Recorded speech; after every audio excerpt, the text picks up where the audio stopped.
Good morning. It's 9 o'clock. We'll call the meeting to order. Please join me in the Pledge of Allegiance. I pledge allegiance to the flag of the United States of America and to the republic for which it stands, one nation, under God, indivisible, with liberty and justice for all.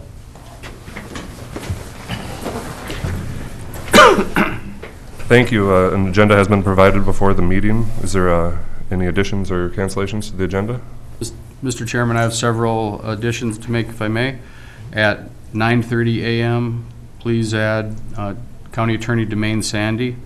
He's going to present Resolution 5911-19 on legal action for Travis Jasper.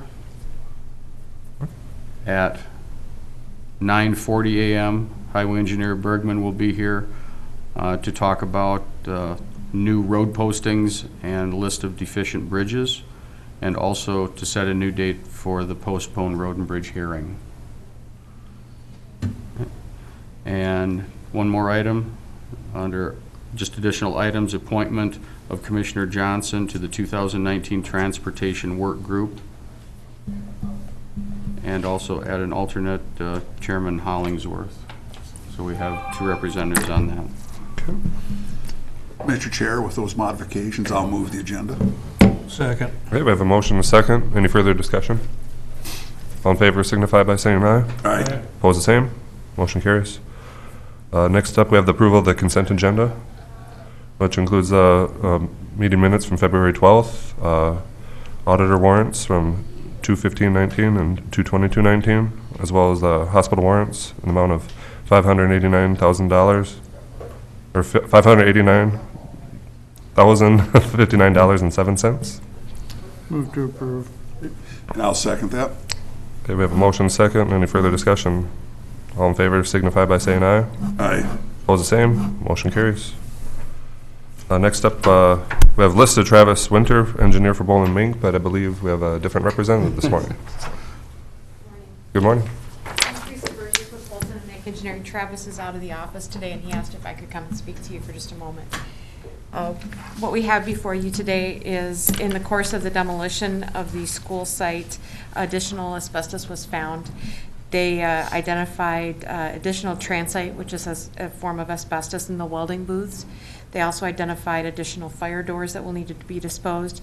And then during the course of removing some of the chalkboards, it was found that the adhesive behind the chalkboards, not all of them, a few of them, is asbestos containing and needs to be abated.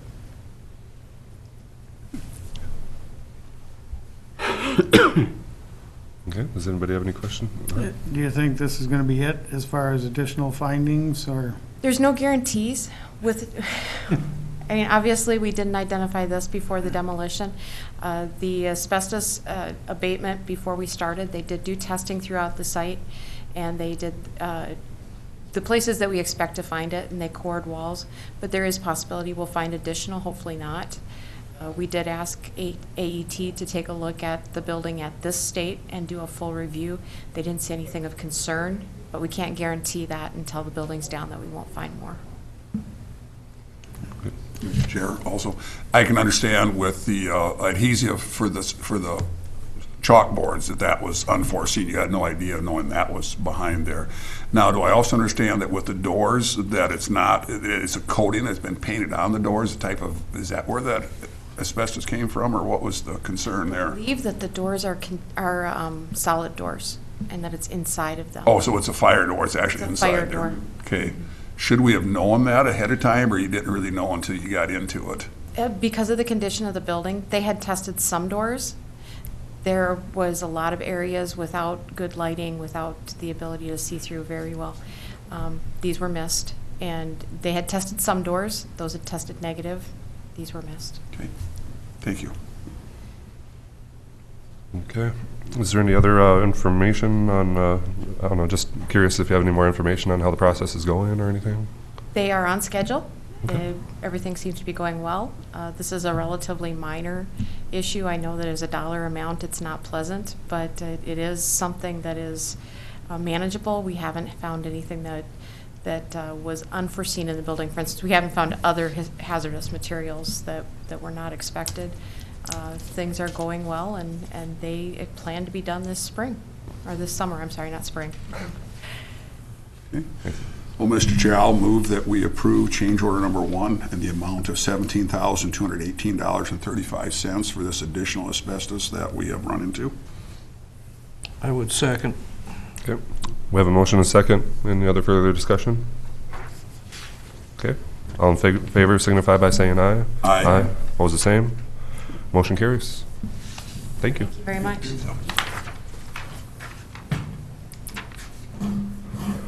The next step we would have would be County Attorney Demain Sandy. Then do you know if he is available or? Nope, he's at court right now. He will be down here approximately 9:30 for that.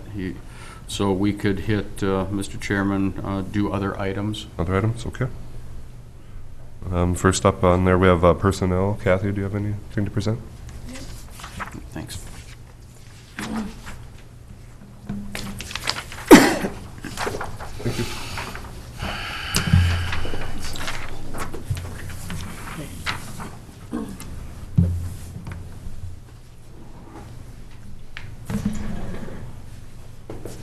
Well, good morning. Good morning. I just have one item to present at this time. Thank you, Teresa. So as you know, we promoted Jared Johnson several months ago to the assistant engineer position, and he was the senior engineering tech. So we did open up the senior engineering tech position internally, and interviewed 2 internal candidates for that.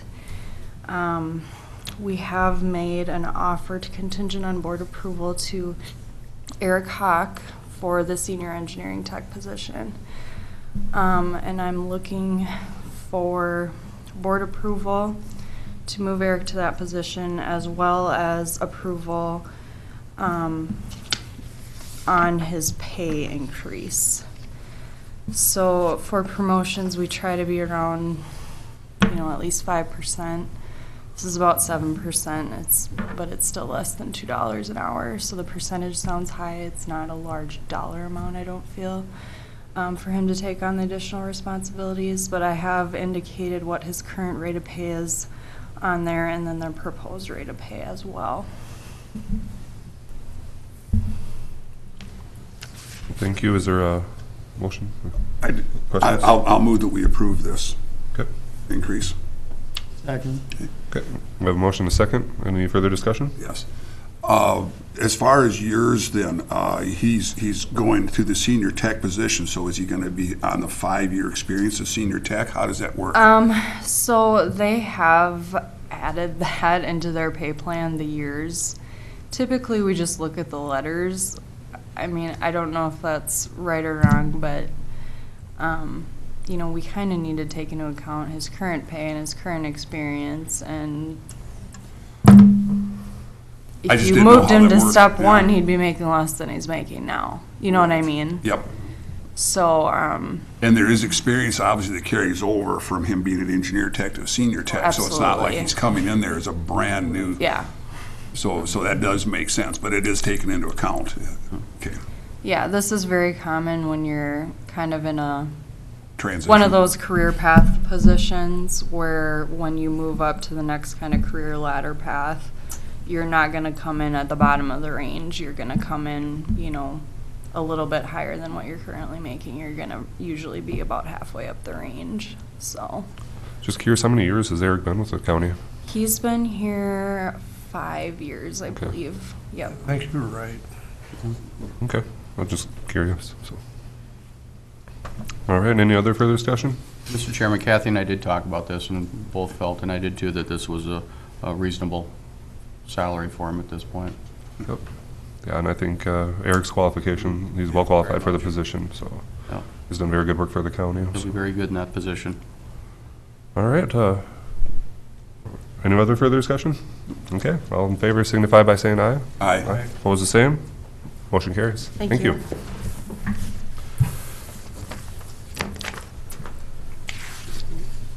Could we move up the judicial ditch assessment then? Yes, Mr. Chairman, I put that on the agenda today, that I made an error. I didn't get that on by the end of the year last year. The ditch committee came forward last year at our August meeting and requested a ditch assessment for $10,650. Deputy Auditor Janet up in the auditor's office needed approval in the minutes to show that. So we just didn't have it in the minutes, but it is in the budget. It's levied already, it's done. So I'm just going back and correcting a deficiency that I should have had taken care of back in October when we were working on the budget. So that was just an error on my part. So I'll be looking for a motion to accept the $10,650 assessment for 2019. Mr. Chair, I'd make that motion. I would second. Okay, we have a motion second. Any further discussion? Obviously, with a number like this, it won't affect the budget. It's in the budget. It's already in the It's already budget. It's there, already there. so. It's just a Housekeeping. housekeeping, basically. Yeah, correct. Very good. All right, all in favor signify by saying aye. Aye. Opposed, the same. Motion carries. I guess continue on with other business. Recognition of Mary Ann DeGroat, recorder. She was elected to the MACO Board of Directors. Mr. Chairman, that's a recognition. Mary Ann emailed me last week and reported that she was selected to the MACO County Board of Directors for 2019, which is the Minnesota Association of County Officers. Pull up there's a nice picture of her that they're using for that too. I put in the packet. But they had their conference the same time we had the AMC conference. They were out at the Doubletree out in Bloomington. And they also had a day at the Capitol as well too. But she had been appointed to that and thought it was very appropriate that the board be aware of that and make notice to Pipestone County and our citizens that she has received that, been selected to do that. I think that's a good thing for the county, good thing for her, and she needs to be supported for that. So that's why I put it out here. So if you want, for recognition by the county board. Absolutely. I thought that was a very nice picture. Yeah. Yeah, I sent her an email too, congratulating her on that. That's quite an accomplishment there. So. I believe our participation in these various statewide organizations is very important, that we need to make sure that we've got a voice there and we're being recognized. And it's very nice for Mary Ann to step forward and help represent us so well. Well, she'll represent us well, but I believe she'll represent the board itself with bringing her experience up Yes. there. It's only going to help them out. So. All right, is there a motion? Do we need to take motion on this, or just recognition? Or just recognition? Just recognition, just notice. Okay. That's all. We don't need a motion on it, so. Just wanted to make sure the board and the public is aware of that, her actions, and then she's going to be on the board representing I don't county think and this is the her. first time she's been involved. This is the second time, I Yeah. believe, she told me that. I think she was on it years ago, too. So she's very active in this, which is good for the county. Good to hear. Absolutely. So, congratulations to Mary Ann on that. That's wonderful. Okay, well, next up then, we have the appointment for the Transportation Alliance Work Group. And that was for Commissioner Johnson. Actually, AMC 2019 Transportation Work Group. Oh, I thought that was AMC, okay. Mr. Chair, I will move that we approve the appointment of Luke Johnson and yourself, Chris Hollingsworth, as the alternate to represent us on the AMC 2019 Transportation Alliance. Is that the correct word? Transportation Work Group. Work Group. It's Transportation Work through Group. AMC. Basically, they're just trying to, make a recommendation or a proposal to, get some transportation funding. Well, I And it thought, ties in with the Highway 23 Coalition. Coalition, that you both serve on that Yeah. coalition already, so this is a natural tie-in for you to also represent us on this as well through AMC. I will second the motion. okay, we have a motion and a second. Just wanted to make note that Commissioner Johnson was very active when we were up there at the AMC Legislative Conference to get across the importance of transportation funding right now. So we'll be well represented there, so thank you. Okay. All right, all in favor signify by saying aye. Aye. Opposed, the same. Motion carries. Mr. Chairman, I'll add that to the list of the committee appointments as well, so we have that listed All for right. 2019. Will that be an annual? Is that ongoing? I don't, Any I'm idea? I'm assuming it's just this year, Just this but year? I don't know. Okay. Well, maybe I don't need to do that then, just let we'll just let it go for now for this year. We'll just note it in the minutes that it's an approved one, so Sure. Yeah. we can make sure per diems are taken care of and mileage, so. Maybe make a note for the committee assignments for next year when we redo them next year in case it is ongoing. That's a good idea. Okay, very good. Is there any other business that we can bring up now until 9:30? I can report on one thing. Sure. Jim Trojanowski, director of Plum Creek, has resigned. Boy. He took a position, I believe, up in Thief River Falls area, library. And he's been our representative, our Plum Creek. manager of Plum Creek for like 3 years, 4 years, something like that, if I remember right. Yeah, yeah. I mean, it's been a lot of turmoil there. I was surprised to hear his resignation. I thought he was getting a handle on things. Has the Plum Creek Board already started action as far as a search committee and so forth? And Yeah, they're having a meeting on the 7th, executive meeting, and sit down with Jim and put together what they need to start the search. is that board still in discussion about their office location? Are they pretty well settled there in Worthington? I know a couple of Kind of years ago there'd settled been there in discussion. Worthington right now. Yeah.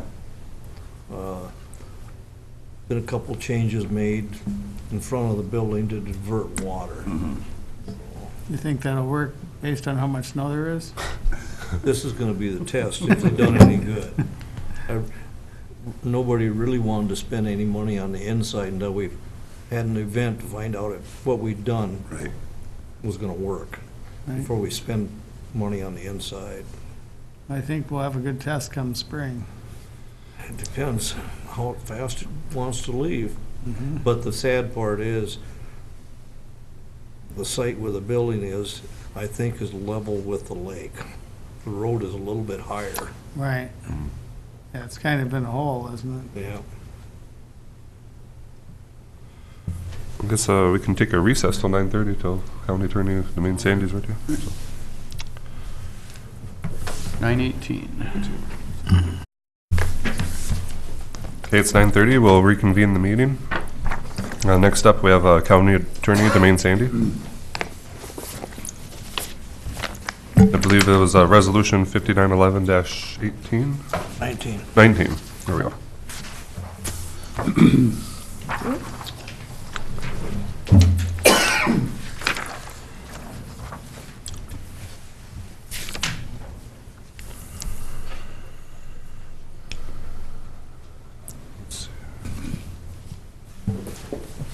Well, this resolution's pretty clear cut here. Do you have any other comments at all, or? is No, I anybody- mean, it's just simply authorizing Tyler to act on behalf of the county. He can sign a complaint, he can appear up in court with me. We'll just take care of it on behalf of the county. And I already have a conciliation court complaint put together, so we're ready to go. Okay. Is there a motion to accept this at this time, or does anyone have any other questions first? I have no questions. Nope. Believe we need to take board action on this, don't we? Yeah, we need a motion and a second, and any discussion? Mr. Chair, I will move that we move forward this resolution 5911-19 pertaining to the Travis Jasper money that he owes us for removal of equipment and property from the old central school. Maybe we have a motion. Is there a second? Second. Okay. Any other further discussion? Okay, all in favor signify by saying aye. Aye. Oppose the same. Motion carries. Thank you. Easy enough. Okay. And next up, we have Highway Engineer Nick Bergman. There's a Morning. morning. I believe you all got a map last week about some posted bridges. Okay. Just a little history on how that comes about. Every so often, the state gets some money and they they put out a load rating contract. They'll hire a specialist consultant to review a bunch of bridges. They select those based on the type of structure and, the condition. We do inspections frequently. They take that into effect too, or account too. This year, they checked 19 of ours. 3 of them were previously posted. You're gonna ask, why would you rate them again? It's to kind of track how those type of structures are trending. So the 3 that they reviewed, shown in green, got rated worse than what they were, more restrictive posting. 12 bridges that were previously unrated are now rated, and then 4 remained unposted. So this is a big deal for us. A lot of major roads now have posted bridges, and it's a little bit new yet to me here. I need to do some more research on what we should do going forward, but I would imagine I'd want to do some fairly significant alterations to the 5-year plan.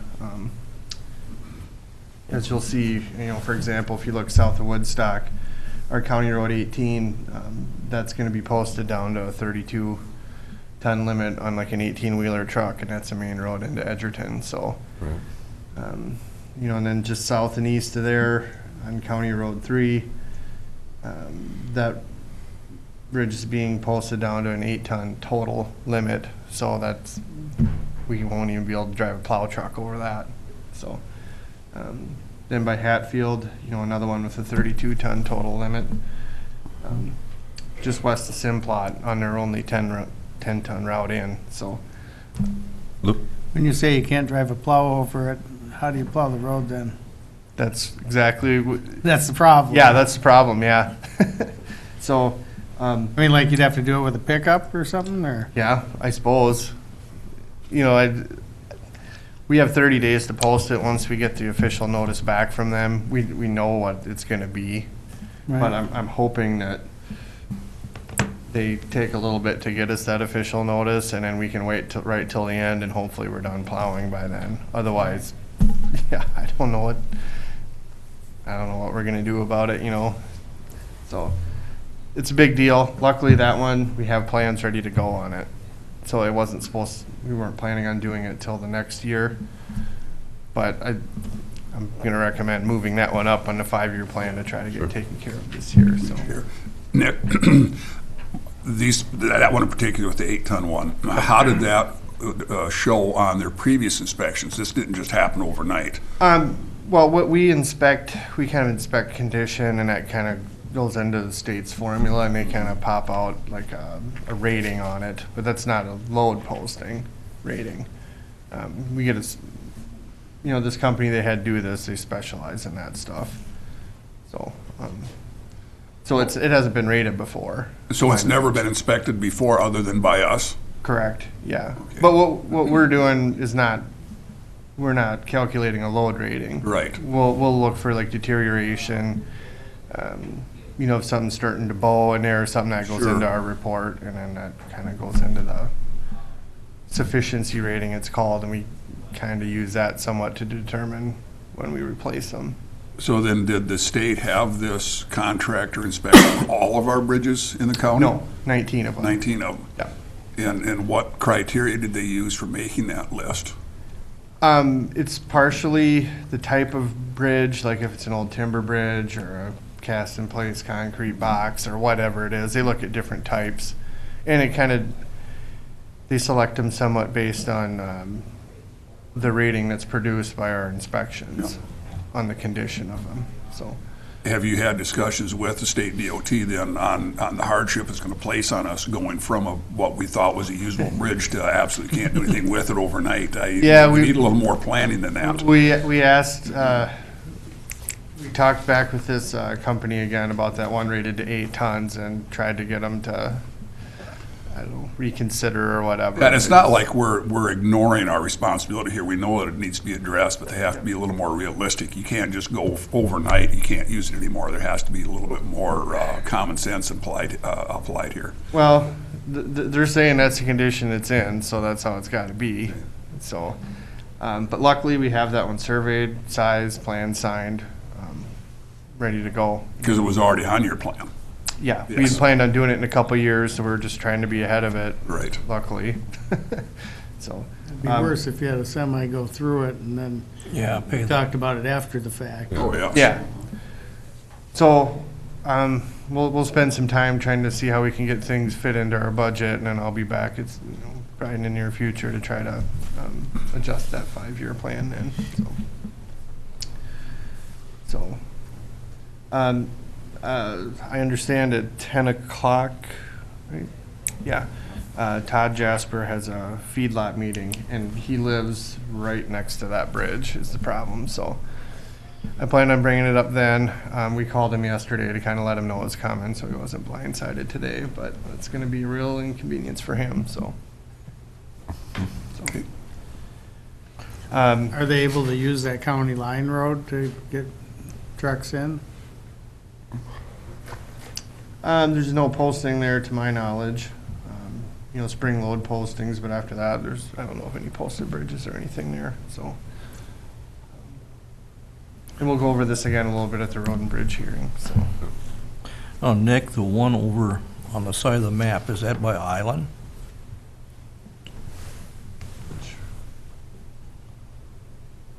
The 5-ton one? Yeah, That's the No. Sweet Township Bridge. right there up south of 23. Oh, that's on the State Park Road. That's what I thought. Yep. Yep, so, I've got some other plans for that one, I guess. That's the one coming right out of Island, right? Yeah, Yeah. the North Bridge. Yeah. Yep, okay. Yep, the North Bridge. Before the stone arch. Yeah, correct, yep. Okay. Yep. I've been exploring some options. We might be able to get some federal money on that one, and possibly some state park money, so that's gonna be a really expensive bridge, so I'm Yeah. looking, yeah, looking ahead on that one. It'll be a while, it'll be on a 5-year waiting list to get the funding, but they might pay for the majority of it, and that could be a $400,000 or $500,000 structure, so. Yeah, I'm trying to get creative with that one, so I'll let you know more when I know more. So this time we're just looking for the 3 bridges to move up onto the 5-year plan? I don't really know yet, this is kind of new to me here, so I want to, I need a little bit more time to study this, but Sounds good. I'll get back to you guys when I got a plan, so. So that's all I had on that. That's more, that's just information there. Then I think we also need to pick a new date for the road and bridge hearing today. Yes, we do. Sounds like, what's it, next Monday at We 1? talked about Monday, the 4th, At 1:30. at 1:30 in the afternoon. We can make that work if that works for you guys. So we're ready to go now. It's just the problem was with the weather, we didn't think anybody'd be there, and the point is to inform the public, so. That'd be a better time of day too, in general? I don't know, it's always been in the morning, it might be, I don't know, we could give her a shot and see what happens, so. Okay, so we'll need board action then to set that date. Move to set the date at March 4th at 1:30 PM. Okay. I'll second that motion. All right, and is there any further discussion? Looks like the weather forecast is maybe all right for next Monday, maybe, Subject to change, though. subject to change. Has to be Sunday. Yeah, we'll see. I would think if nothing else, afternoon would probably be better odds, give the plows a chance to get their thing done, so. Well, then some of the farmers in the township with chores and stuff. Yeah, exactly. They get blown out. All right. I'll call the vote. All in favor signify by saying aye. Aye. Opposed, the same. Motion carries. What notification requirements do we have then, as far as the, Nick will post, I will post it on the board here, send it all out to my revised list of all of my people that request agendas. Yeah. Nick will get it in the paper, so Yeah, we'll get it. get that done today, and we'll be in compliance with the 3-day requirement. So. And we mail a letter to the townships and stuff, and we'll send that out again, so. Then I guess while I'm thinking of it, a little maintenance update. We did have a engine failure in a motor grader, but lucky for us, it was under warranty yet. So, we buy that fairly expensive warranty and it's gonna come out in our favor this time, so. What would the cost of that have been to replace the? I don't know. We'll see, but I would imagine it'd probably be upwards of 10,000. We'll see. Right. We'll see how bad it is. It sounded funny, and it had a mist to it, and there was metal shavings in the oil filter. Oh, So, sure.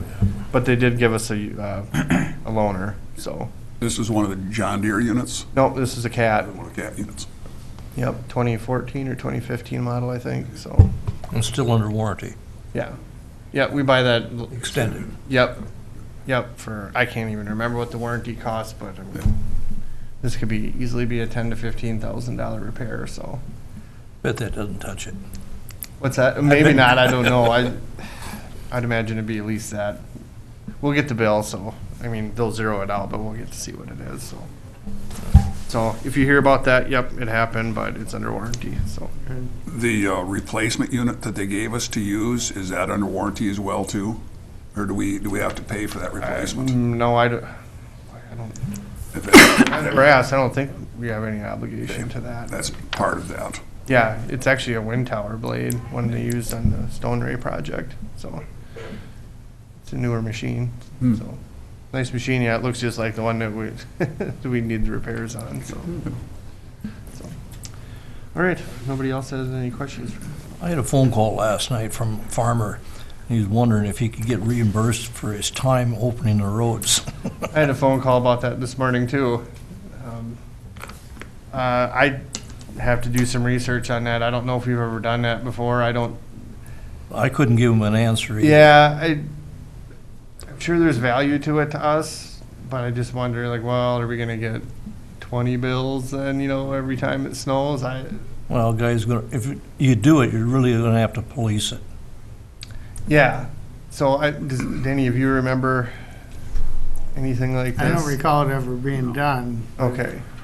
Because the story on this one that I don't know if it's the same one that you got a call on or not, but they needed to get feed. The road wasn't open yet, and they blew a bunch of snow themselves to get the feed truck down there. So when we came through, we didn't have to spend a bunch of time hammering on the drift to try to get through. It was kind of open, and we could just wing it. So I don't doubt it saved us some time, but it's kind of a dangerous precedent to set too, because I don't want to be taken advantage of either, So I don't know if anybody has any feelings on that, or. Mr. Chairman, did they call you ahead of time saying, No. we have a problem here, we need your help to get this No. road open, to get a feed truck here, our animals are having an issue? Right. It- I did not get called ahead. You're not getting a call, it pretty much sets a dangerous precedent, and you start worrying about, where they gonna plow, insurance requirements, How they gonna plow, like. are they gonna do it? I mean, if they do something wrong and somebody gets hurt on that, and plows into it because they didn't do it right, or hits their equipment, Yeah, all that being said, to be honest though, I mean, there is somewhat of a value to it, yeah. or to us for it, but, what do you? I mean, I suppose you could even have a case where if somebody would damage your road, if they don't know what they're doing, or Yeah, I suppose, yeah. worst case scenario. Yeah, I just guess. got this phone call an hour and a half ago, so I haven't had much time to digest it, but, I don't think he was that optimistic, he just thought it was worth a phone call, so. What I'm thinking, he didn't want a big, huge amount. He just like get reimbursed for probably fuel and a little bit of time. Yeah, it sounded like he was mainly after fuel, but, does anybody have any thoughts on that? I would suggest you check with your other engineers and see if anybody else has a similar Do that too. project or some sort of an agreement in place. Some of these other counties, I do know back in, I think it was 96, 97, we had that bad winter. Mhm. Some of the townships were paying farmers to open their roads, Mm-hmm. so. That's a little different situation too, though, because the townships don't necessarily have the same equipment and manpower that Well, we've but got. 'Cause here they again, contract it was a out. different county. Right, yeah. But here again, we do a lot of township roads. But you're too. more contracting with them ahead of time versus just Yeah. having somebody Spur of the at moment. will, Yeah. oh, I think I'll go Mm-hmm. open up a road today, and Because with that contract, of course, you've got all the paperwork and Yeah. liability and insurance that goes Yeah. along with it too, so. it certainly is worth investigating, and we want to be fair, but at the same time, like I said, you can't leave yourself open-ended to Yeah. somebody coming in after the fact, saying, oh, by the way, you owe me. No. Yeah, I would imagine if we do it for one, there's gonna be Yeah. more that, But like you say, there is a benefit to you. there, too. and there absolutely is. He's not kidding. We'd have had to hammer on that for a long time probably to get it open, so. Maybe that's something that next time the Road and Bridge group gets together, they can discuss and maybe come up We with. can, and I can ask, some of our surrounding county engineers if they have anything like Yeah. that in place, so. How are the guys doing as far as sleep-wise? I know they've been putting a lot of hours in. How's your Yeah. budget doing? It's been long days for him. I mean, yeah, I don't, just kind of like you'd expect. Everybody's kind of tired, wore out, sick of it, so. Well, it's obviously a challenge, and we recognize that and appreciate the extra effort the guys are putting in. Yep. I looked at the extended forecast, and I didn't see any above freezing temperatures till March 15th, I think it was, so. I have to compliment though, the county line through Jasper is really in good shape this Really? year. Okay, good deal. I've gotten out some to look around, but, I can't say I've been everywhere, so. Running the blowers quite a bit. Most of the comments I've heard, though, have been pretty positive about the county crews. In contrast, I've heard some negative comments about the state crews, but Oh, okay. Well, honestly, I try not to pay a whole lot of attention to it. 'cause I think everyone's probably struggling knowing how much there is. Yeah, I'm not trying to ignore people, but I think everybody's kind of frustrated now and just sick of it, fed up, and like, I think quit snowing at midnight, the roads will be open at 6. It Right. doesn't happen that way. yeah. I guess for what it's worth, I mean, I'm really happy with our guys, and I'm proud of what they're doing. So We'll pass along our appreciation. yeah, we'll do. Yes. You see a lot of intersection issues like in town. I think everywhere's got Everywhere, that. Yeah. yeah. It's hard to, you can't really wing it out there unless you're blowing through them, and then Right. there's a radius you got to kind of clean up too, so they get mounded up, and I mean, you think people would be sensible about it, but you'd think, but a lot of them aren't. And right.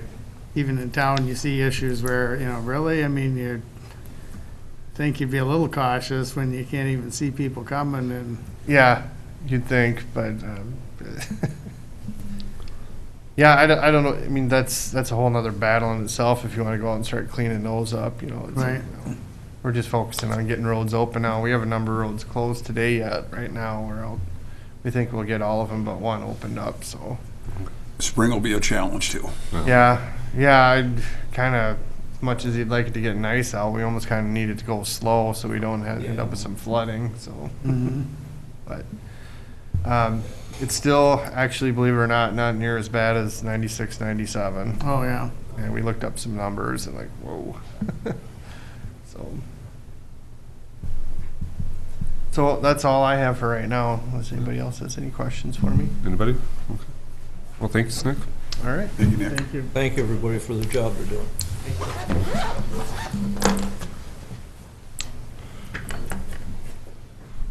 Okay, next up on the agenda is the feedlot public meeting, but we can't hold that until 10, so. Recess? We'll take a short recess, time's 9:52, and reconvene at 10 o'clock.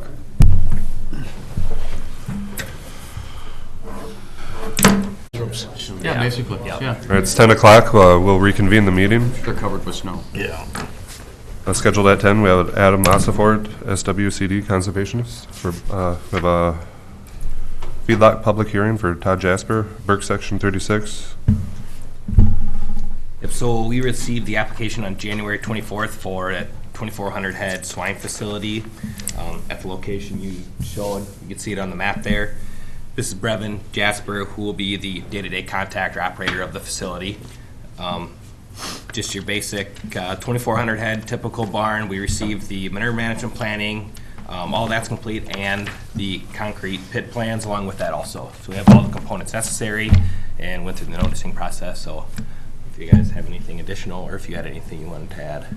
Yeah, he covered everything I was going to say. The manure management plan and the pit plans are done, and yeah, the goal is for an opportunity in the future to farm with my dad, I guess is why I want to do it, so. So what's the plan for the manure right off the bat? So most of it's going to go on my dad's land, and we're going to sell probably every other year just a little bit to the neighbor who's agreed to take it. And Okay. Okay, does anyone have any questions at all? No, I don't. Okay. Is there any, With the bridge issue, you were made aware of that. Is that it? I don't think it'll be an issue. We can go around the section to the Right. North. So. okay. And that bridge will be addressed. We don't have a timeline yet of it. We just found out about this very recently. So. Hopefully this year we can replace that, yeah. Oh, this year yet? Okay. Okay. Comments from the Yep. public? If and nobody has anything else, we'll open this to the public. If anyone wants to comment, please come up to the podium. State your name and let us know if you have any concerns or thoughts or anybody?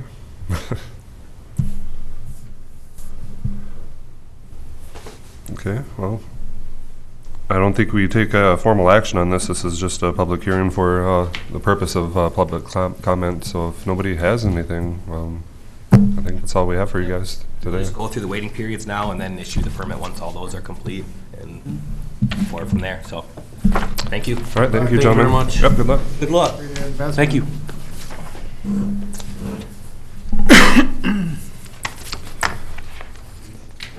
Okay, next up we have Ann Oren, Southwest Health and Human Services Tobacco Ordinance Update.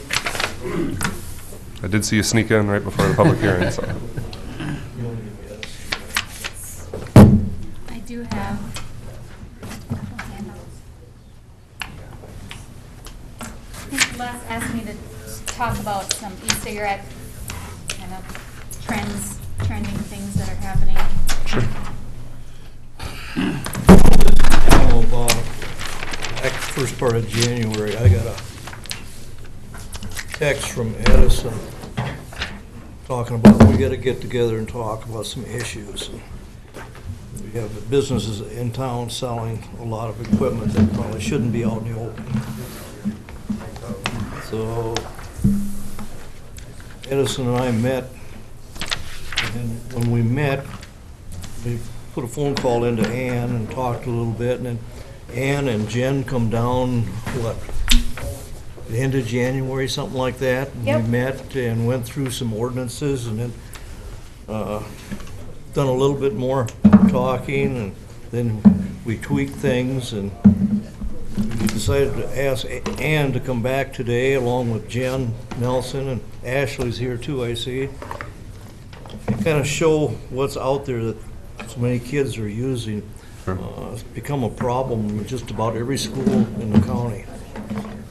Murray County's got the same things, I'm sure every school is basically the same. And I believe Edison is on his way down. Some of the stuff, I guess I've seen a few videos they've shown on TV where they start on fire in people's pockets and whatnot. I haven't seen that. Yes. I actually have some pictures in your PowerPoints of Okay. of people who have gotten burnt and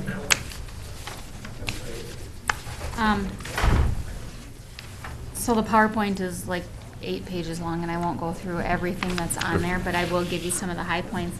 So in 2007 is when Minnesota first Have a seat. passed the Clean Indoor Air Act, where you can't smoke traditional tobacco in public places, which was a really great start. And then in 2014, they added that you can't smoke e-cigarettes in government buildings and hospitals and schools and any place where the University of Minnesota owns. So although that was a good start for e-cigarettes, it still allows people to smoke e-cigarettes in a lot of places. So you don't see e-cigarettes smoked in a lot of public places, at least when we do polls and stuff and ask where they see people smoking. You don't see a lot of it. Mostly it's outside of bars. And sometimes people will smoke inside. But what we're seeing is that there's a huge increase in kids that are smoking e-cigarettes. So the PowerPoints give you kind of an example of what an actual e-cigarette is. I'll pass around some of these too, but this is a typical e-cigarette that you see. It used to be that they had a little bit bigger cartridge, and then the place where the liquid goes. But now they're coming up with some e-cigarettes that look much more like other things, like office supplies, or they're smaller. They don't quite look so much like, it doesn't scream e-cigarette anymore. The e-cigarette is actually, instead of a vapor, it's actually an aerosol. So you put the e-juice, and I'll pass around some of these too. You put the e-juice into the cartridge, into the cartridge, and it heats it up and creates an aerosol. So unlike when you smoke traditional cigarettes, there's smoke that is emitted into the air, which we all know is dangerous as well. E-cigarettes emit an aerosol, which is more of a particle. So those particles fall on whatever surface you're vaping around. And we've seen kids who have been around adults who are vaping, and they actually get those particles, chemicals, carcinogens, nicotine into their system by just touching things. They don't actually have to vape. They can just touch the whatever surface is around. I can show you a few that we have. This is a Juul, and it's really one of the most popular e-cigarettes that are being sold right now. Last week I actually went on the Juul website to see how easy it was to purchase. They do what they say is a search. You have to put your name and your birth date and the last 4 of your social in, and they say that they do a search to see if you're over 21 or not. So I went through all of that, and they said, of course, I'm over 21.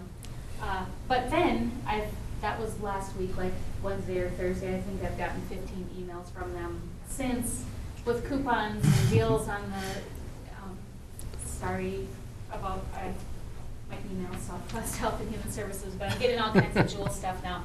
So this is the Juul. You stick the pod in. They come in a pack of 4, and this is how you charge it, right into a USB.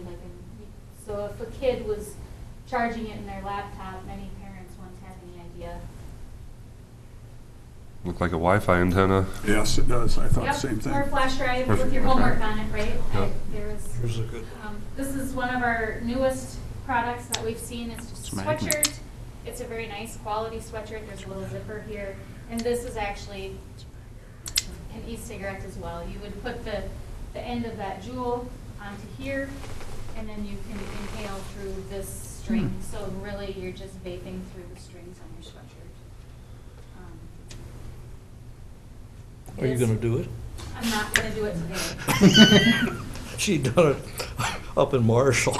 She was gagging. Somebody said, "Is it working?" I said, "I don't know." So I did such a big inhale, and it was. This one has bakeware in the back, but you can get the sweatshirts that don't say anything on the back, so it's not like a marketing for the. Pass that around. Sure. See what the guts of it look like. There's also this. To me, this looks like a highlighter pen that a kid would use in school, but this is, you would take some of this e-juice and fill in the little reservoirs there, charge it up. There's a little USB charger, just the same, and you inhale on the end of it, and it's a e-cigarette. There's over 7,700 flavors of these. Jen and I went to the tobacco shop in Marshall and asked the guy what their most common flavors were, and he created his own concoction. That's what this is. He gave it to us for free after we told him what we were doing. And I think is it Skittles? I think that's what we I think thought, it's yeah. Skittles. It smells great. Smells great.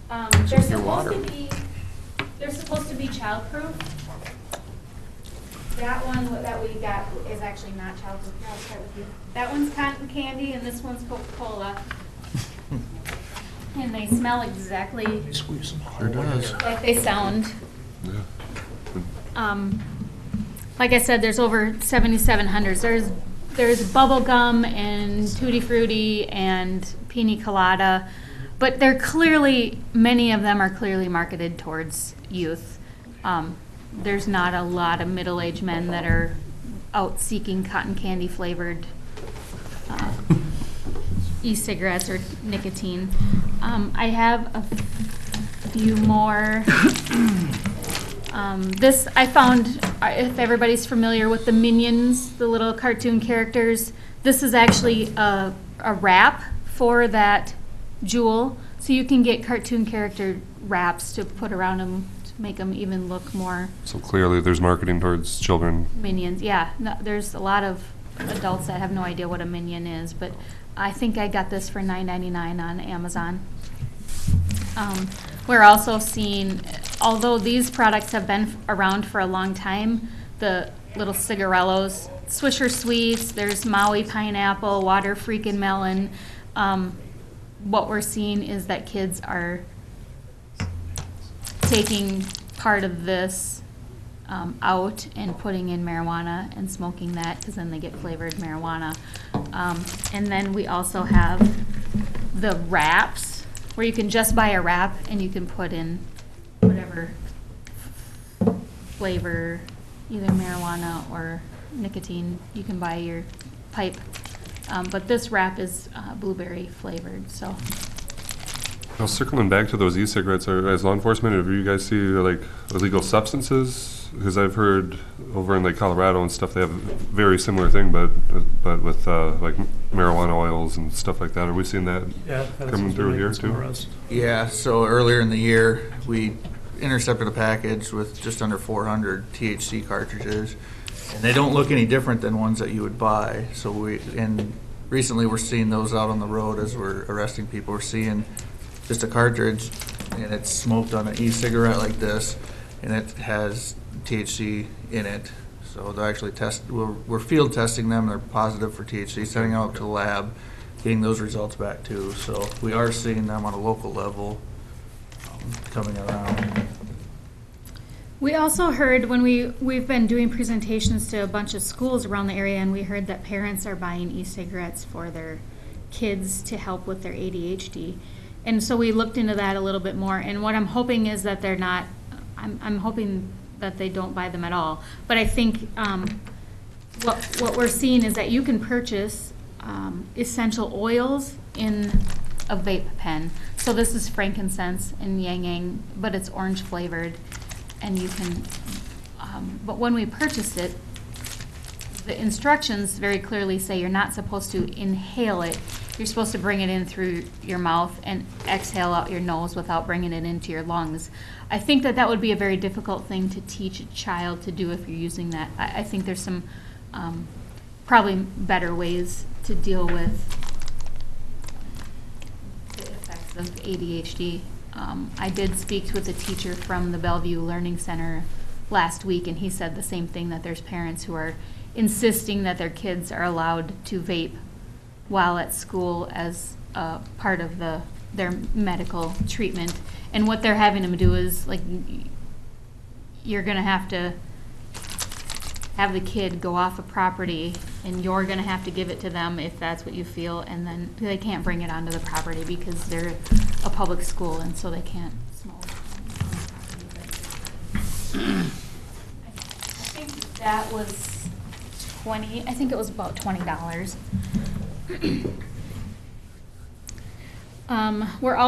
We heard that there is a vape pen that looks just like, it actually is a working pen, but it's also a vape pen as well on the other end. We haven't found one to purchase yet, but when we do, we will, to put it in our arsenal of products. One of the biggest reasons is that we're so concerned about this is because we're finding more and more out about the teenage brain development, and we know that our brains aren't fully developed until we're about 24 or 25 years old. And the way our brains develop is from the brainstem forward. And the last thing that develops is prefrontal cortex, which allows you to predict consequences to your behaviors, that cognitive functioning that allows us to see into the future, kind of predict some of the decisions that we're making and what those consequences will be. And what we're finding is that starting using e-cigarettes and regular traditional tobacco and other drugs, of course, is actually changing the way that our kids' brains are developing. So the more you use it, the more endorphins and are emitted in your body. The more you use it, the more you like it, the more you like it, the more you use it. And they actually have seen that kids are showing signs of addiction anywhere from using for 3 to 10 days. So it doesn't take very long for kids to start an addiction on this stuff.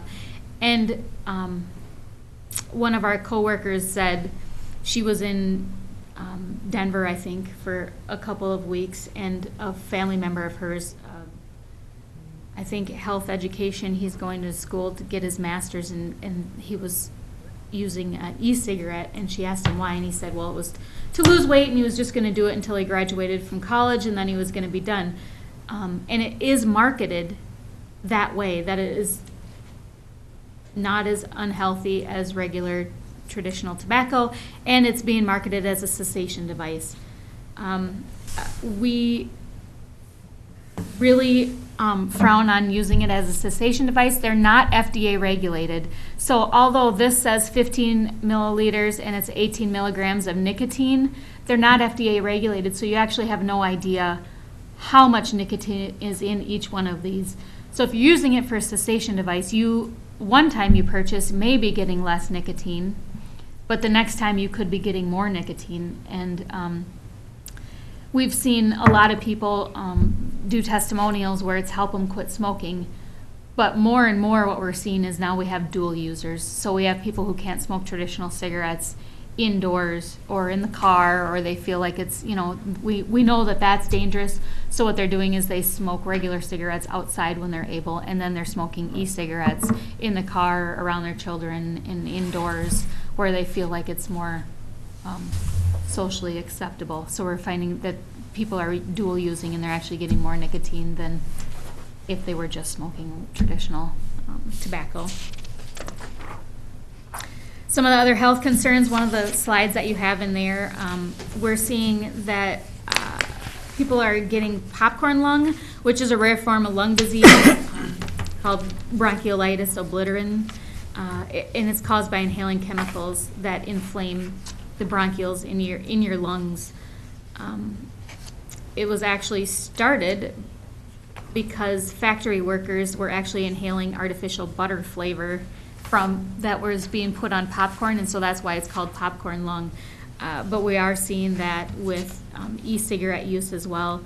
And the chemical that causes that is found in the e-liquids, especially in the sweet flavored e-liquids that we're seeing. They can also cause other unintended injuries. I've seen all kinds of stories on the news about e-cigarettes blowing up in people's pockets, and there's a couple of pictures there. I've seen people with their face half burnt because they blow up while they're using them, or they just get hot in their pocket, or they get warm in their car. There's some, because they're not regulated at all, nobody's paying attention to how they're made, and I'm guessing that there's not a lot of regulation on the safety of those. We are also seeing a lot of oral health implications, and we all know oral health is already a huge concern, especially in rural Minnesota.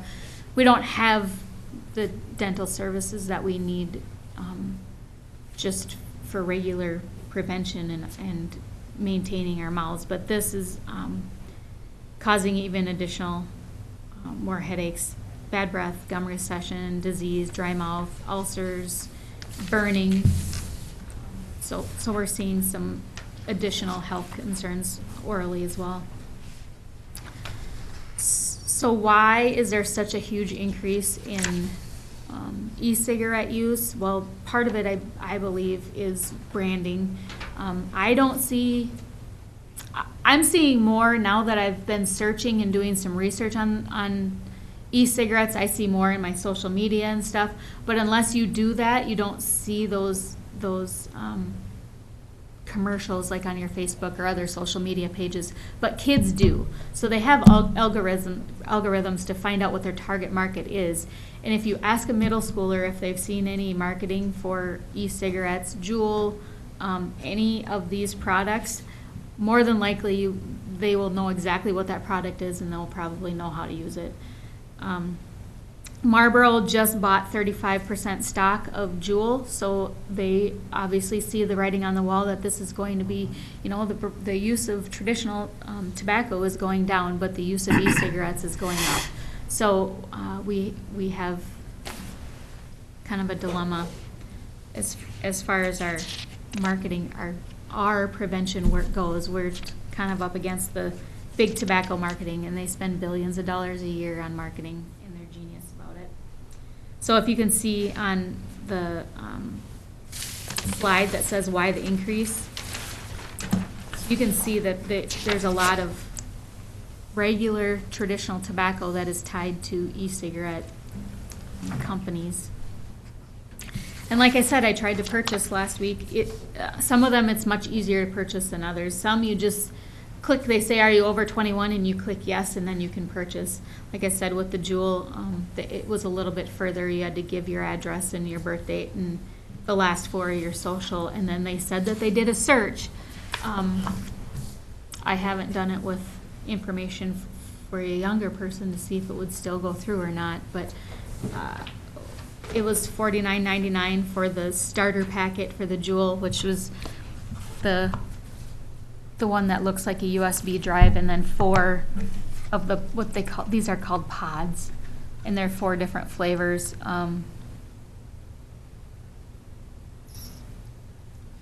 Fruit Medley, Cool Mint, Creme Brulee, and Virginia Tobacco are the 4 flavors that come with this. But now I'm getting coupons, and you can set it up so that you can get cheaper rates if they continually send them to you. So you get like a subscription, and they'll send you 4 pods or 15 pods once every 2 weeks or once a month or whatever, which makes it much cheaper. So here in Pipestone County, I do have a couple of slides on cigarette use versus e-cigarette use, and you can see that cigarette use is lower than e-cigarette use. The 9th graders, 16.3% of 9th graders. And this is from the 2016 Minnesota Student Survey. Pipestone just is taking the Minnesota Student Survey again this spring. So, and they tell us that we should have the results for that survey by the end of the school year. So by the end of May, we should have the new and updated. I'm guessing these rates have gone up even more. But 16% of 9th graders, to me, that have smoked e-cigarettes in the last 30 days that's a pretty large number. And then the second question was really alarming to me as well. How much do you think people risk harming themselves physically or in other ways if they smoke 1 or more packs of cigarette per day? To me, when I grew up, it was just embedded in us. Smoking is bad, tobacco's bad, bad. You know, we all know. Show me somebody that smokes and they'll show you somebody that knows that it's bad for them, right? We know that it's not good for us, but our kids are not saying the same thing. No risk or slight risk, a total of 31.7% of our kids said that they didn't think that smoking 1 or more packs of cigarettes a day is causing harm. To me, that's an alarming amount. I would think that everybody would know that they're bad for them, whether they use them or not. There's no judging for using. It's just that everybody knows that smoking is bad for us, right? But what we're seeing is our kids aren't aware that tobacco is bad for us. So how do you know the signs that your kids are vaping? If you smell artificial sweet smells in their room. Don't assume that it's scented candles. Nosebleeds are very common among e-cigarette users. It dries out your esophagus and your nasal passages. How are they getting it? Like I said, they're getting it because tobacco is legal to purchase at 18 years old. We have a lot of 18-year-olds who have 15, 16, and 17-year-old friends. We also have 16-year-olds. You can be 16 and sell tobacco. It's really difficult when you're 16 to say no to a 17 or a friend of yours when you're selling it. And like I said, it's easy to get online. There's other ways you can look at their social media and see what's on there, what they're getting for advertisements. They can get it through websites, so you can just use your parents' name and your address. A lot of the companies use names, brands that you would never guess are e-cigarettes. They're called something that's, it's like a toy or a pair of shoes or something like that. So parents have no idea what their kids are ordering. And then other, retailers, some retailers just are better about carding and making sure that everybody's over 18 and others are not quite so good at it. What are we doing? Well, we're educating parents and teachers. We've done presentations at schools and at parent-teacher conferences.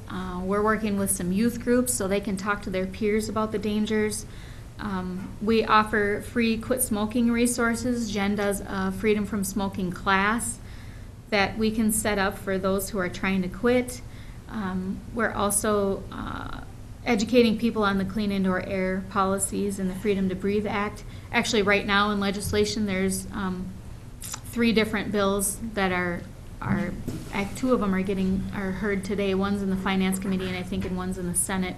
One's on Tobacco 21, and the other one is the Clean Indoor Air, where they're proposing that they add e-cigarettes to where you can't smoke regular tobacco, you can't smoke e-cigarettes. So those are in legislation right now, and I think the third one is to increase the dollars for prevention. Minnesota is one of the lowest as far as how many dollars they put towards prevention for tobacco use. E-cigarettes are also restricted in licensed daycares, healthcare facilities, foster care. I think they added in 2016, and they are taxed. E-cigarettes are taxed as tobacco products, so that's good. Does anybody have questions? Kind of went through a lot of stuff. For starters, on these e-liquid bottles, it says they're kosher certified. What does that mean? Good question. The rabbi says it's okay. They probably, so I don't know much about kosher except that you can't have certain products in the vicinity when you're cooking other foods, and it is my understanding of it. And so I'm guessing that those ingredients are not even in the warehouse where they're, it's one more thing. The listed ingredients were nicotine, flavor, and some acronyms are just 2-letter, who knows what that means. But yeah. And there's been many tests on some of these e-liquids, and there's all kinds of chemicals and carcinogens that are in many of them, and there's nicotine in almost all of them. I'm guessing they could be fatal if consumed, huh? They are fatal. We've seen an increase. There was like a 1,400% increase in ER visits from 2012 to 2015, and like a couple of teaspoons is fatal to a toddler in many cases. And I understand that Food and Drug don't regulate the ingredients going into these. There's no regulation whatsoever of what can be put in these. So these young people who are using this just don't have a clue what they're ingesting. Correct. And you can order the exact same thing from the exact same website and you'll get two completely different products. No quality control on their batches. Right. You get what you get. Yeah. You mentioned that there are two bills right now at the Capitol that they're looking at. Can you explain a little bit more about those? So one is just to include e-cigarettes and any tobacco. It's just going to be part of the same ordinance? Yes, it'll be part of the clean indoor air policy. Clean it, So, okay. And then the other one is tobacco 21, where you would have to be 21 to purchase tobacco anywhere in the state. Right. There are already, This was in There the you go. Tribune today. Jules in favor of that. Yep. well, only 2% of the sales for tobacco go to 18 to 21-year-olds in the state. But over 95% of those who are addicted to tobacco or nicotine start before they were 21 or even 18 years of age. So we know, the tobacco companies know that the sooner they start them. Yep. You mentioned the marketing earlier. You see that. I also heard an ad on the radio today, and the premise was they were appealing to a housewife, saying, "Oh, I felt so bad about smoking in my house. I can't smoke in my house." So she started to use the Juul to vape, and it's so much better. And then at the end of it, the disclaimer's talking about the fact that it is a nicotine product and nicotine is addictive. So. And that's part of the settlement. Yes. The tobacco settlement is that they have to have these the warning labels on the packs, and I'm sure it's on some of these. That's their answer to the settlement. You know, as the new law we're looking at, does it say they can't purchase or they can't possess? I believe that it will say both. That's a Oh. big issue, I mean, for us, you know. And what, so Clearway of Minnesota kind of has a stance on whether you charge out possession, and they really feel like that retailers should be, what they're seeing is that it's easy to charge a kid, but it's not so easy to charge a retailer to take away their license for 30, 60, 90 days or even longer. So that law enforcement is falling back on charging the kid who purchased, when really that's, in, you know, as far as prevention goes, we want to go one step back and charge out who's providing the tobacco, not, or the nicotine, and not necessarily the youth that are using, because likely that they may be already addicted.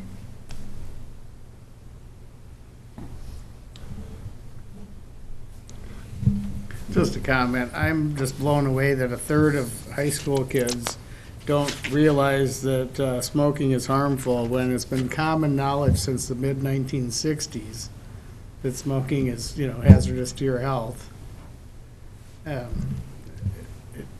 It makes me wonder, are kids just not paying attention in health class, or do they even have health class anymore, or? It's a lot of social issue. Yeah. Yeah, I wondered the same thing, or, I haven't been in school for a while, maybe we just assume everybody knows and we don't push it as much as we think we do because we know.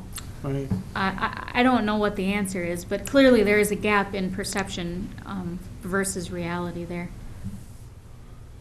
Edison, would you like to tell us what you see in the schools, in your visits? Yeah, in our standpoint, from law enforcement standpoint, we're seeing the cigarillos, the flavored cigars and stuff. We see those quite often, and most of the time what they are is they're rolling blunts with them, so they're taking the tobacco out of them, putting in marijuana to smoke it that way. So we'll find these wrappers in vehicles on traffic stops.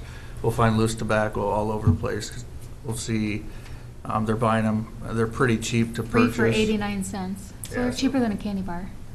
So they're buying that, using that, get some flavor to it. So we see it quite often on arrests that we have, empty wrappers or roaches, blunts made out of this stuff. In the schools, I was approached by Edgerton Public. They had a big problem down there with, or not a big problem, but they saw a problem with the vape pens being found in schools along with PAS. And so we went in there to try and talk with the teachers and educators, kind of explain to them what was going on. I know they presented also. Mm-hmm. trying to help the staff realize what some of the stuff looks like, because no one really knows. And I know we've heard of schools in other areas too, they're catching kids in class vaping in the actual classroom. So, because some of them you can't smell the vapor, I understand. So they'll see it, but they don't smell it. We're seeing a lot of kids, they'll have this stuff and they'll say, well, it doesn't have nicotine in it. When you read the bottle, and it does have a real small percentage, even though it says it doesn't contain any. So I think some of maybe mislabeling or people not understanding. So we're seeing it probably in the last year quite often with the most of our stuff now. We're seeing the same thing in other schools. There's been schools that have confiscated more than 10 of them already this school year, or bits and pieces of them. So they'll find, just the empty pod, but they're finding parts to the e-cigarettes. What's the price range on some of them vials and stuff? Is it a cheaper option for kids to go to than traditional cigarettes, or like once they invest in a pen and all that? Yeah. So the starter kit for the Juul, which is both of these things, was $49.99. But if you can get 4 of these, at the store we paid $16, but you can get them as cheap as $9.99 online. This was $65 in a store, but we've seen as much as a 30% reduction when you look online when you purchase them. And the e-liquids are cheap. They're like $10 and up. The Juul says that this is the equivalent to 1 pack of cigarettes, so about 20 cigarettes. As far as the price is pretty comparable to a pack of cigarettes then. So. Yeah, unless you are really good, and then you can get it much cheaper. They market it as being cheaper, but to me it sounds like you're going to spend the same money and probably get more sick from it. Well, I've seen online that people start mixing their own flavors in town and trying to sell it and stuff like that. What are they mixing in there? They're doing it on their own. It's not regulated. It's a concern. Mr. Chair, and I know that you first made one of these presentations to us at Southwest Health and Human Services 4 or 5 years ago. So this is nothing new. It's continuing to grow. How many years have you been aware of the vaping that you've been trying to educate people? It goes back further than that? I would say that's probably pretty close, about 4 years that we started doing presentations about it. Yeah. A statistic I heard recently is that there's been a 65% increase in the use of vaping. And it's so frustrating when you work so diligently trying to get this information out, especially young people. And they ignore it and they continue to see this huge increase for all the reasons that we're looking at, social media. The Minnesota Tobacco, the youth survey that came out in 2017 showed an increase in tobacco use for the first time in 17 years. And that is a direct result of the use of e-cigarettes, so in the marketing. What's the answer? You got an answer for us? You brought us a problem, bring us an answer. I thought taking some field trips to cancer wards. Yeah, I thought Tobacco 21 was probably be a big help, but as easy as it is to purchase online, I don't know. Well, you do have to, I think anywhere, as far as prevention strategies go, the policies and systems changes make the biggest impact. So an increase in price makes a great impact, and the reduction in access, no matter how you do it, makes a huge impact in anything that we do. Whether it's tobacco or alcohol or whatever you do, those are the biggest bang for your buck. We can tell people all day that something is not good for them, but unless you reduce access or create barriers to getting it, we don't see a lot of movement. And we do need to educate parents on the dangers of them, because I really feel like there's a huge gap in what the perception of harm is versus the reality. Ann was telling me a while back, I think when we met, that there's a grant available where they can pay a furniture store to set up a mock bedroom, and then they can come in and put the stuff in there and have parents come through and get educated, mark down what they see. It's an educational program for the parents, and I thought that's kind of intriguing. I've done it in Marshall. It's called In Plain Sight. So we just asked one of the furniture stores in town to furnish a bedroom for us. And then we had Jody Gladys from the Drug Task Force in Marshall. He's now retired, but he came in and he hid a bunch of paraphernalia and he put up some posters and baseball caps and things that you maybe wouldn't consider significant in a kid's bedroom. But then we just gave parents a little note card with lines on it, and we asked them to go through it and write down things that they thought was significant as far as drug or alcohol use. And then afterwards, he did a short presentation, about a half an hour, where he actually went through all of the things and told parents what to look for and what those paraphernalia, what that was used for. And I think it was pretty eye-opening for a bunch of parents. They had no idea. It was things like a baseball cap with a marijuana leaf on it. It's a pretty good indicator that even if your kid isn't smoking weed, it's an indicator that they're okay with smoking weed. And our kids just want to feel included, and so if their friends are using, they're much more likely to use. You had mentioned how the vaping is not regulated by Food and Drug. Is that something that could be addressed? Is tobacco regulated by FDA? Yes, yes, tobacco is. So there was actually a law that was passed when Obama was president, saying that the FDA would be regulating e-cigarettes, and I believe they had 18 to 24 months in order to get all that in a row, Compliance. In compliance. But I believe that those, once our new president came in, he pushed those back indefinitely. So I'm not sure exactly what that's going to look like in the future, or if that's going to happen at all. But there's been some change in the top of the FDA structure as well. So I think it's kind of in limbo. Why you mentioned the political climate, and we talk, of course, about the THC and so forth. I have to point out how ironic it seems. All the money that we spend for tobacco education for young people, alcohol education for young people, but at the same time, there's a large push nationwide to legalize recreational marijuana, and it just seems so incongruent to me that how can we possibly justify this? I know all the arguments going back, comparing it to prohibition, black market, and then of course the excuse always as well. But we can make tax money off of this. There needs to be a very heartfelt reconciliation of just what direction are we going with our young people. Agreed. But I get federal funding, so I cannot lobby. Yes. Does anybody else have questions? I don't. Do you guys? We did have a meeting with Edison and Les about the possibility of updating the tobacco ordinance, which would create some additional restrictions around retailers if we did go through a bunch of the options for that. So I'm not sure exactly how you want to. Well, I got a copy of it. Kathy, want to print some copies quick? Pass them on.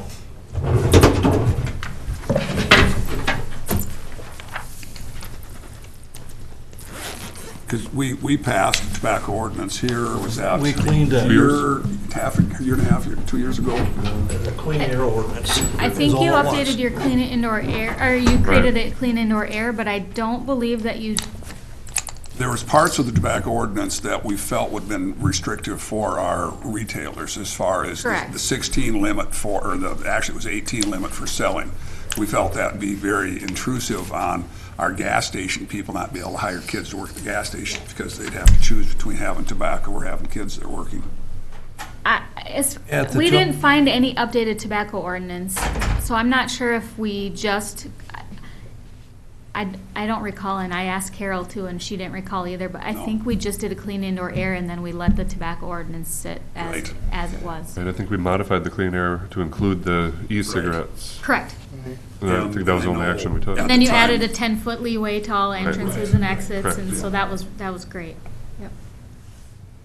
part of the discussion, the thought process of mine anyway at that time was again that I feel that the tobacco ordinance itself should be on a statewide level, and for the state to push this responsibility back onto the counties, I just don't feel that that's even feasible. For one thing, how do you regulate something from county line to county line? It needs to be a statewide ordinance. And no different than the Clean Indoor Act, where how many years was it ago that they banned smoking indoors at restaurants and so forth? 2007. And that was a hard sell. I mean, people really had a hard time accepting that. But now we've gone down the road 11 years, and people have accepted it and can't imagine going into a restaurant with people smoking again. But that could not have been done on a county-by-county basis. That had to have been done statewide.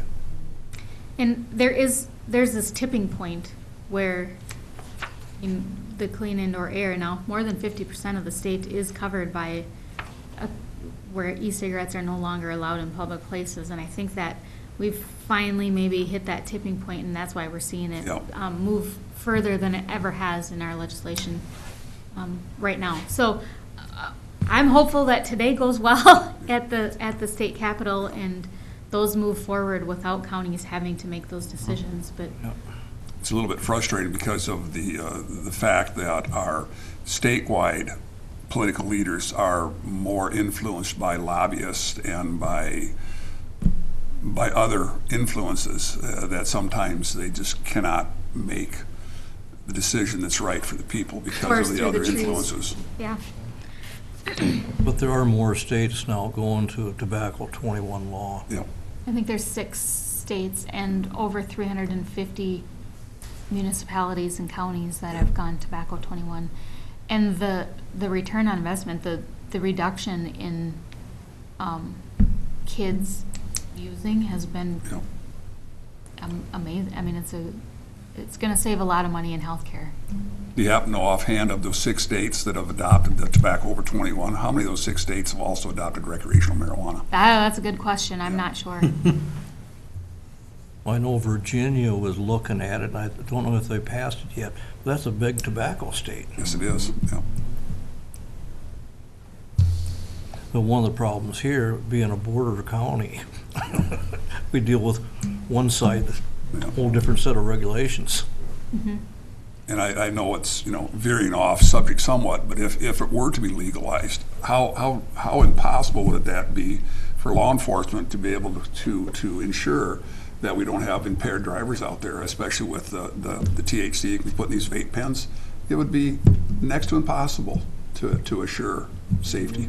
I recently read a study on the impact that it's had in Colorado, and what that study said is for every $1 that they're getting back in tax money for recreational marijuana, they're spending $4 in social services, whether it's law enforcement or treatment or roads. I've read that same statistic. Yeah. Or insurance premiums from car accidents on the total cost. Yeah. Well, one of the things I look at is the young kids that are using this, and what can we do to help Keith and Edison in the department. Especially you look at this statistic that Ann brought us, about 1/3 of our students don't even think that a pack of cigarettes a day is harmful. Right. That's.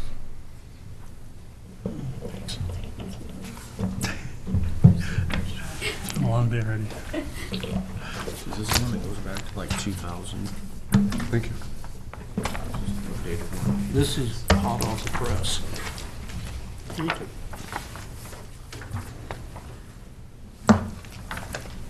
So is that the updated from what we chatted about, Les?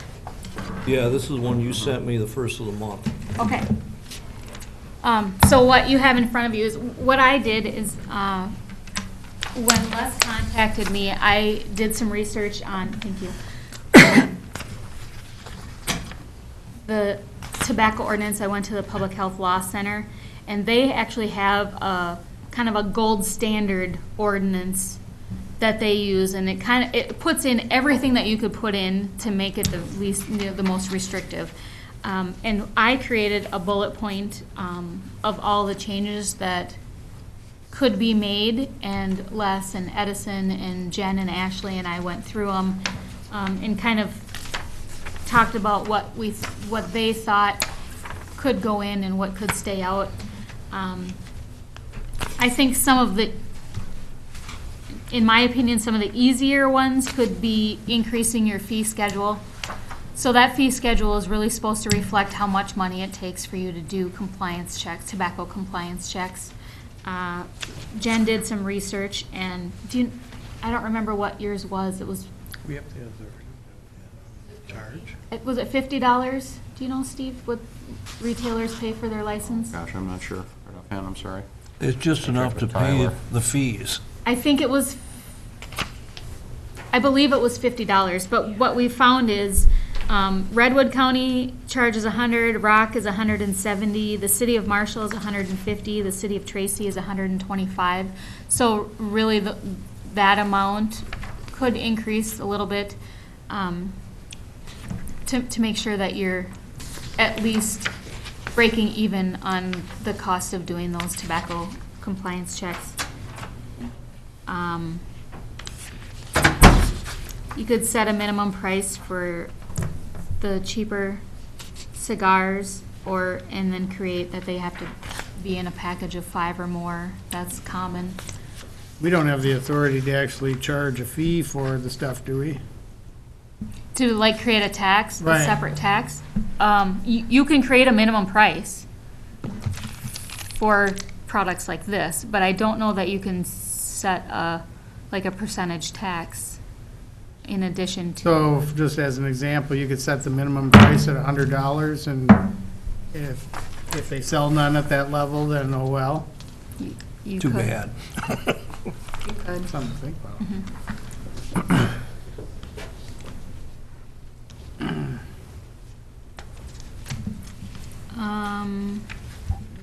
One of the things in there is that to have signage at all licensed locations saying that you'd card anybody that's under the age of 27 or whatever we could provide signage for you. Easy solution. I did pass out a flyer on an instructional program, so there's a free stopsalestominer.org has a free retailer training. I went through it and it was about 35 or 40 minutes. So you could have retailers, in order to get their license, once you go through it and you pass, they give you a certificate. You could ensure that before they get their license, they give you some sort of a certificate that says that they went through the training. Flavored products in adult-only establishments, so that would take all of these out of stores where kids can go in. There's a new tobacco store in Slayton as well that I guess you were there? Yeah. And it's really beautiful, whole display, a whole wall of e-cigarette stuff. So that would be because it's an adult-only store, that would be allowed. But the other flavored products would have to be an adult-only area. And I think, Edison, when we talked about it, you said that would be one of the. Yeah, that was one thing that we brought up, that if flavored tobacco products, which would include the e-cigarette stuff, if that was regulated to a 21 and over establishment to sell it, that would help limit the kids that are in after school getting a snack or something from even seeing those displays or seeing those advertisements for that stuff, or being able to easily purchase it. Right. Now, would it have to be an adult-only store? What if, like, when these gas stations had everything in a room, could they have it? Right, and you brought that up, right? Yeah, Yes, there's as long as places it's that have adult, done as that. long as it's 18 and over, you can't go into that area Okay. unless it's 18 or over. Imagine some businesses is probably a good profit maker for them, Correct. so. That sounds like a pretty good solution, have an adult-only area. Well, not solution, at least a good step in the right direction anyway. I don't know if So there's. this is just kind of a proposed ordinance, so to say? Yeah. And even pre-proposed, I mean, it's pretty You know, you draft. can Like, tweak- yeah. tweak things in there. Yeah. Template, so to say. Yeah, Mhm. I went online and I couldn't find anything. Started talking with Ann and told me where to look. Yeah, not a problem, find it. The Public Health Law Center has some really great resources on this kind of stuff. They're kind of the gurus, and we're fortunate to have them. You can also have a maximum number of license, so let's say you wanted, a proposal came in for 3 more dollar stores in town and they wanted to sell cigarettes, you could cap it right now, and then actually you could cap it where it's at now and then actually make the maximum lower so that if somebody doesn't re-up their license, then that cap goes down. You can also have a restriction close to oriented facilities, so nobody could open up a gas station and sell cigarettes right next to the YMCA or Anytime Fitness or right next to the school. And you can also have proximity to other retailers, so you can't have like 3 right in a row. Because what happens then is there's this competition for price, and you see prices go down, down, down because they're competing against each other, right next to each other. There's also a pharmacy restriction, which I think would be very difficult here because is Coburn's have pharmacy? And, well, Shopko. Not anymore. Not anymore. So but it would be difficult to tell Coburn's that they couldn't. Because of the close proximity to the school is what you're saying? The distance, you mean? No, you couldn't have a pharmacy sell tobacco products. At all, okay. Well, They'd say they're not selling it out of the pharmacy, they're selling it out of the grocery store.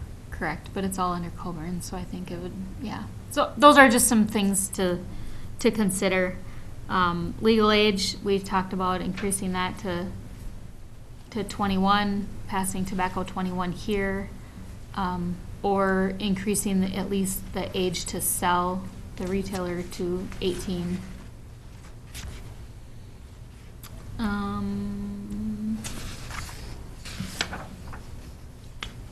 We talked about restricting promotions and coupons, so you didn't have tobacco marketing, like tobacco salespeople coming to a store and giving out coupons to anybody that's buying at the time, which we do see some. And then you can increase the violations as well as far as the person selling, if they get caught selling to somebody who's underage, either the person or the establishment, you can increase those violations as well. And at the top of this ordinance, though, you've got regulating the sale of tobacco and related devices and products.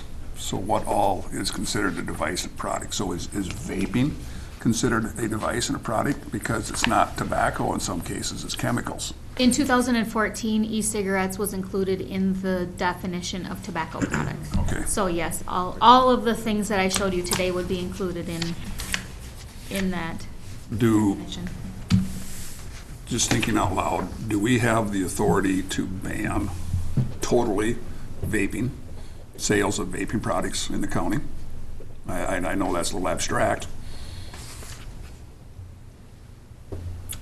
It's a good question. I can certainly, I would think yes, but. And then again, actually enforcing that with internet sales and so forth is That's a big problem. next to Or impossible. Going to another county. Or they and just do a mail order and then they wouldn't, but still it'd be symbolic. I don't know. Well, and it does reduce access, right? So that's one of the big things. It reduces access, and it helps to reduce that social norming. So the more a kid sees anything that's in front of them. So I explain it like this. My husband and I are looking at a new vehicle, and we're thinking about getting a Tahoe. Well, once we started saying to maybe we should get a Tahoe, now I see Tahoes everywhere, right? Because it's more in my face, and I am more aware of it, and I see it more because I've been made more aware of it. It's the exact same principle for any sort of product. If you put it in kids' face more and more and more, then they start to question what it is, and they are more likely to say, well, it's everywhere. Yeah. Can't be that bad.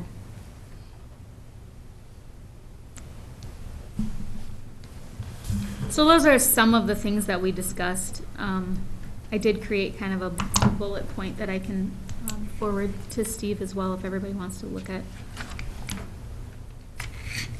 Something for us to look over and think about. Yeah. I wouldn't like to take action on this without being able to read through it. But And I Read think through maybe it and it we will can determine, it'll back. depend on what happens at the State level. state yes. level this, the next couple weeks. Just out of curiosity, based on what you were asking about, do you have the authority to ban the sale of tobacco? I'll ask. I would think so. We've got the authority to issue license, and there's all kinds of restrictions we can put on the number of licenses out there. I would think we'd have the legal authority just to not issue a license at all, period.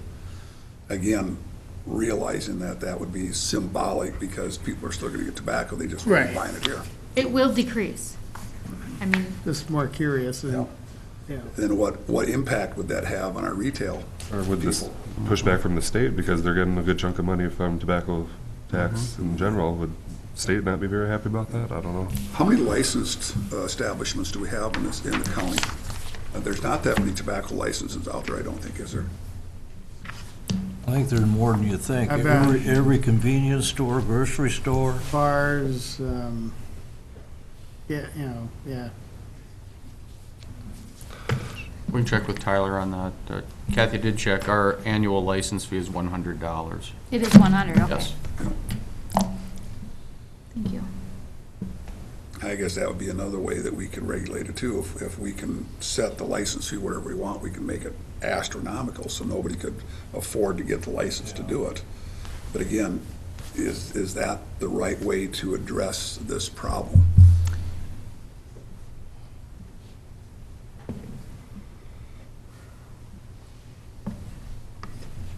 Well, See then what get the state does first. Then we can get a bunch of 60, 70-year-old people then smoking their whole lives knocking on your door asking about it. Right. So that'd be one of my concerns on that. So, but anyway, Ms. Warren, did you have any other materials you'd like to present to us today, or No, I think I showed everything that I had. does anybody else have any other questions? Any further discussion at all? Interesting presentation. Absolutely. Thank you Yeah. for your time. Yeah. Well, those numbers are concerning. Jen, Ashley. Did I have everything? Make sure you get all your stuff back. Keith? Watch that guy over there and make sure. I told him, I thought he was gonna steal it. He said he likes that mango You can have stuff. this for your presentation. Yeah, that'd be great. This is today's paper. The little round one, I don't think I have that one yet. Which one? The highlighter one? Yeah.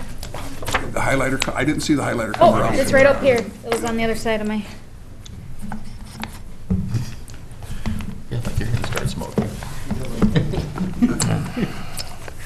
One of the reasons for this is to help Edison Sheriff's Department out. Oh, Give them a foot to stand on to help control the situation, because it's just mushrooming. Do you ever get any calls on that clean indoor air thing that we passed? No. See, we're moving the I know we were talking age to earlier, 21 would there's- make an impact too, because then you don't have 18-year-olds in high school that are able to. One of the problems is today with the mass communication or transportation, well, everybody travels, they'll go to another Right, county. I mean, but And if there the are state does it, places in they'll town, go right? across the line. We're just setting up with a border county. Heck, no different when growing up. Know where I hang out, I I guess. was 18, to drink, we always went to South Dakota. But again, the same thing, we talked about Clean Indoor Act with the restaurants. Again, we couldn't do it countywide, it had to be statewide, okay, the state did it. Okay, So it did drive some of the A restaurant day, usually, or day?